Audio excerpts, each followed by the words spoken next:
நீதிமொழிகள் 3:10 உன் களஞ்சியங்கள் பூரணமாய் நிரம்பும், உன் ஆலைகளிலே திராட்சரசம் புரண்டு ஓடும். இன்றைக்கும் நம் களஞ்சியத்தை நிரப்புகிறவரும் ஆலைகளிலே திராட்சரசத்தை புரண்டோட பண்ணுகிறவருமாகிய கர்த்தர் நம்மை பார்த்து சொல்லுகிறார், நான் உன்னை ஆசீர்வதிப்பேன் என்று சொல்லி. இன்றைக்கு குடும்பங்களிலே சம்பாத்தியமும் மகிழ்ச்சியும் மிகவும் அவசியமாக ஒன்றாய் இருக்கிறது. இதை யார் கொடுக்க முடியும்? இதை கொடுக்கிறவர் கர்த்தர் தான். இதற்கு நாம் என்ன செய்ய வேண்டும்? நம் பொருளாலும் நம் எல்லா விளைவின் முதற் பலனாலும் நாம் கர்த்தரை கனம் பண்ண வேண்டும். என்னை கனம் பண்ணுகிறவர்களை நான் கனம் பண்ணுவேன் என்று கர்த்தர் சொல்லுகிறார்.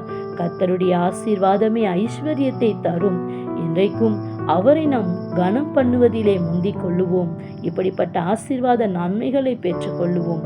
Have a nice day. God bless you.